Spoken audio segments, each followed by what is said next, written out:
నమస్కారం. శ్రీ చదివే గమనమే గమ్యం నవలను విని ఆనందిద్దాం. ఆ రోజు రాత్రి పడుకునే వేళకు అన్ని పనులు అయిపోయినట్టే అనిపించింది హనుమాయమ్మకు. ఈ మాత్రం దానికి గంటసేపు నన్ను వేసుకుపడ్డావు అన్నాడు రాగయ్య. అన్నపూర్ణకు సంతోషంగా ఉంది. ముఖ్యంగా పెళ్ళికొడుకు ముసలివాడు కాదు. తనకంటే 7 ఏళ్లే పెద్ద. చదువుకుంటున్నాడు. ఇంకా చదువుతాడు. పిల్లవాడు తల్లి పోలిక అన్నారు. అత్త మామలిద్దరూ చక్కగా ఉన్నారు. అత్త మరీ దెబ్బపండు ఛాయ. తనకు మంచి మొగుడే వచ్చాడని మురిసిపోయింది అన్నపూర్ణ. మంచి మొగుడు రావాలని ఆ అమ్మాయి చాలామంది దేవుళ్లకు మొక్కుకుంది.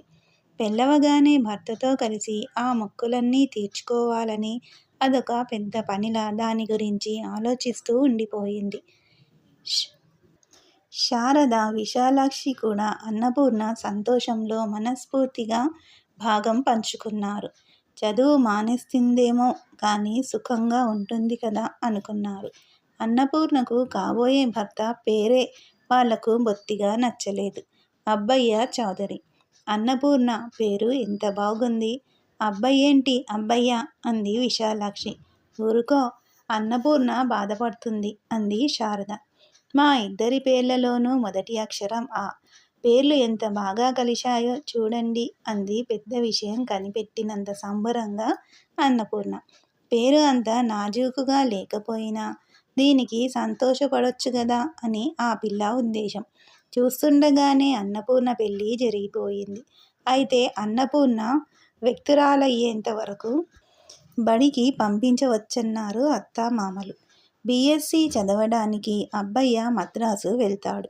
అతని చదువు పూర్తయ్యేదాకా అన్నపూర్ణ పుట్టింట్లో ఉండటానికి కూడా వాళ్ళు ఒప్పుకున్నారు. అప్పటికి ఆమెకు 18 ఏళ్లొస్తాయి.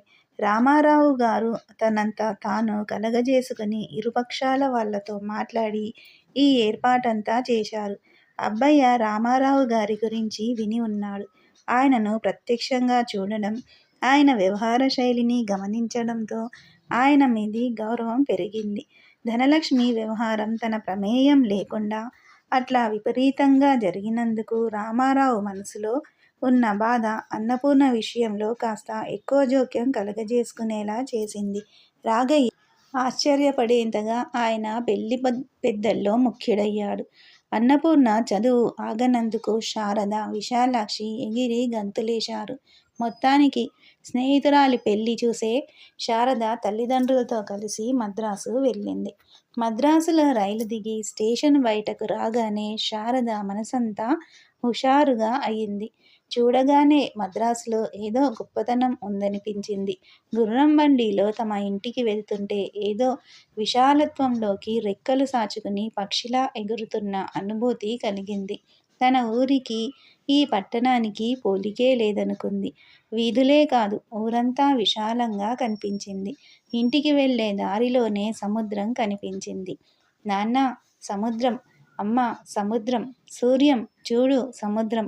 శారద అరుపులకు రామారావు చిరునవ్వు నవ్వుతోంటే తను మొదటిసారి సముద్రాన్ని చూస్తున్న సుబ్బమ్మ తండ్రి కూతుళ్లను పట్టించుకోకుండా రెప్ప వెయ్యకుండా సముద్రాన్ని చూస్తోంది. సూర్యానికి కాస్త భయంగా అనిపించి తండ్రిని కరుచుకున్నాడు. మైలాపూర్లో సముద్రానికి దగ్గరగానే ఇల్లు.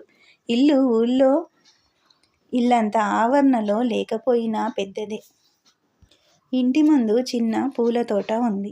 అది దాటి వెళ్తే 4 మెట్ల ఎత్తు మీద పెద్ద వరండా. ఎర్రని రంగులో చుట్టూ తెల్లని ముగ్గుతో ముచ్చటగా ఉంది. 2 వైపులా 4 కుర్చీలు ఇంటికొచ్చే వారికి ఆహ్వానం పలుకుతున్నట్లుగా ఉన్నాయి. లోపల విశాలమైన హాలు.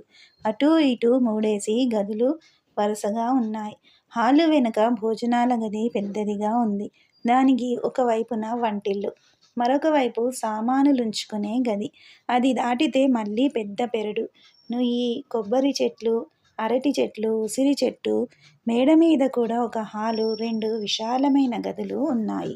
సుబ్బమ్మకు కూడా ఆ ఇల్లు పొందికగా ఉందనిపించింది. శారదకైతే చెప్పే పనిలేదు. మేడమీదికి కిందికి 10 సార్లు పరుగులు తీసింది. రామారావు ఈ ఇంట్లో 4 ఏళ్ల నుంచి ఉంటున్నాడు. భార్యాపిల్లలను తీసుకొద్దామనుకున్నాక ఆ ఇంటిని కొని స్వంతదారుడయ్యాడు. దానికి కొంత డబ్బు జీవితంలో మొదటిసారిగా అప్పు చేయాల్సి వచ్చినా వెనుకాడలేదు. సుబ్బమ్మ, శారద ఖాళీ ఇంట్లోకి గృహప్రవేశం చేస్తున్నట్లు వెళ్ళలేదు.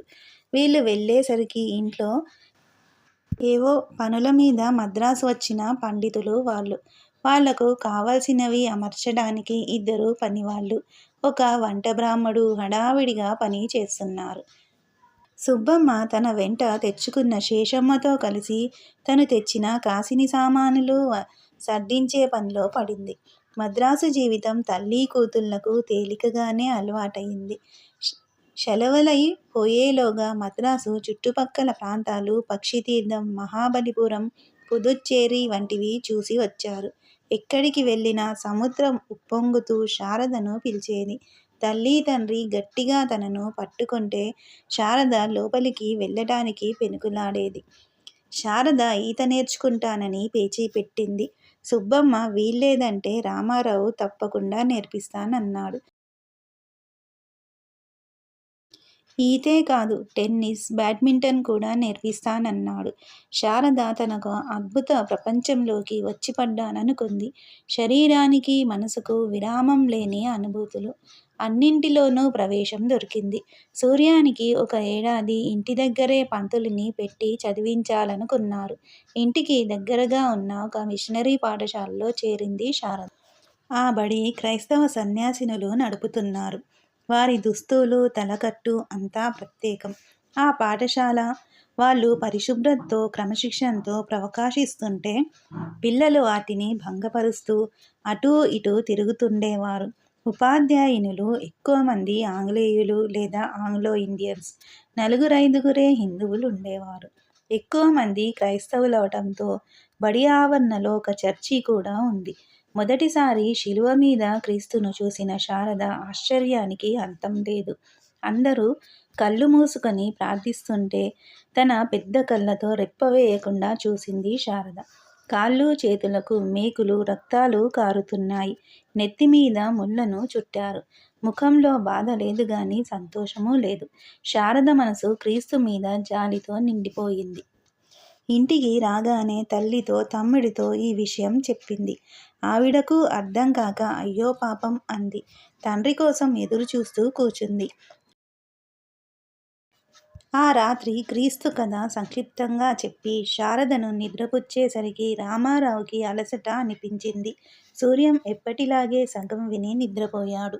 మన దేవతలు అన్ని అలంకారాలతో, పువ్వులతో సర్వాంగ సుందరంగా ఉంటారు. క్రీస్తు అలా కాదు. మానవుల కోసం తాను రక్తం కార్చినవాడు, బోధకుడు. ఆయన బోధనలు నచ్చని వారు ఎంతో హింసించారు.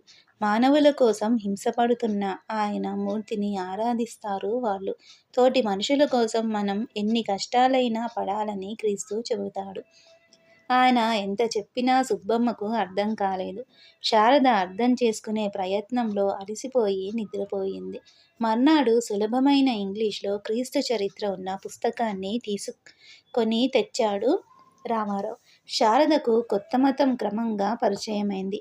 పాఠశాలల్లో కూడా బైబిల్ బోధించడానికి ప్రత్యేకం ఒక సమయం కేటాయించారు. ఆ పాఠశాలలో తెలుగు పిల్లలు తక్కువే. ఉన్నవారిలో 2 హాస్టల్లో ఉండి చదువుకుంటున్నారు. వాళ్ళు చాలా పేద పిల్లలు. శారదకు వెరోనికా, థెరిసా అనే ఆ 2తో మొదటిసారి మంచి స్నేహం కుదిరింది. వాళ్ళు ఒంగోలు నుంచి వచ్చారు. హైస్కూల్ చదువయ్యాక తాము సన్యాసం తీసుకుంటామని వాళ్ళు చెబితే శారదకు దిగులేసింది. నేను పెళ్లి చేసుకోను, కానీ జుట్టు తీయించుకుని ఇట్లాంటి బట్టలు వేసుకోను. నాకు రంగురంగుల బట్టలంటే ఇష్టం అంది శారద. మాకు ఇష్టమే, అయినా సరే అమ్మగార్లమవుతాం అన్నారు వాళ్ళు. వాళ్ళిద్దరూ చాలా తెలివైన వాళ్ళు. చాలా కష్టపడి చదివేవారు. వాళ్ళకంటే ఎక్కువ మార్కులు తెచ్చుకోవడం కష్టమని శారద మొదటి నెలలోనే గ్రహించింది. కానీ శారదకు వాళ్ళు నేర్చుకోలేని అనేక విషయాలు నేర్చుకునే అవకాశం ఉందని వాళ్ళు గ్రహించారు. శారద ఈత నేర్చుకుంటోంది. స్కూల్లో ఆడే ఆటలు కాక టెన్నిస్, బ్యాడ్మింటన్లు నేర్చుకుంటుంది. వారానికి 3 రోజులు సాయంత్రాలు సంగీతం మాస్టారు ఇంటికొచ్చి నేర్పుతారు.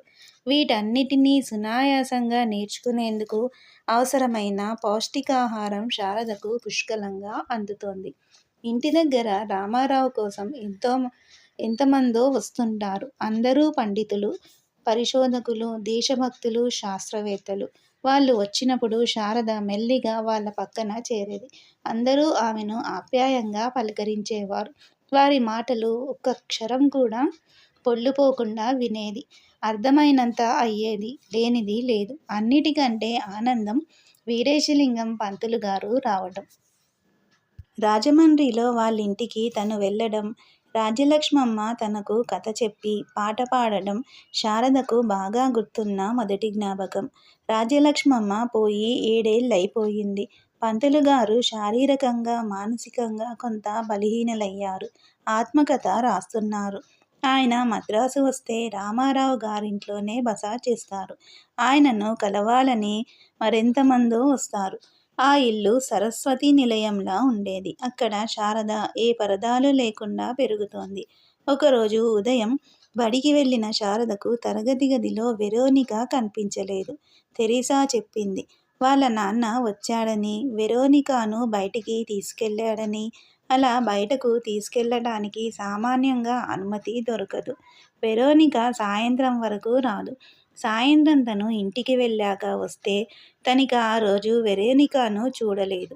శారదకి అదేం బాగాలేదు. వెరోనికాని బడిలో చూడకుండా ఉండడం చాలా కష్టంగా అనిపించింది. సాయంత్రం లోపల వెరోనిక రావాలి అనుకుంటూ కూర్చుంది. ఈ నవల మీకు నచ్చితే సబ్స్క్రైబ్ చేయండి, షేర్ చేయండి, లైక్ చేయండి, బెల్ ఐకాన్ను ప్రెస్ చేయండి. శ్రీ ఛానల్ ఆడియో నవలను వింటున్నందుకు ధన్యవాదములు.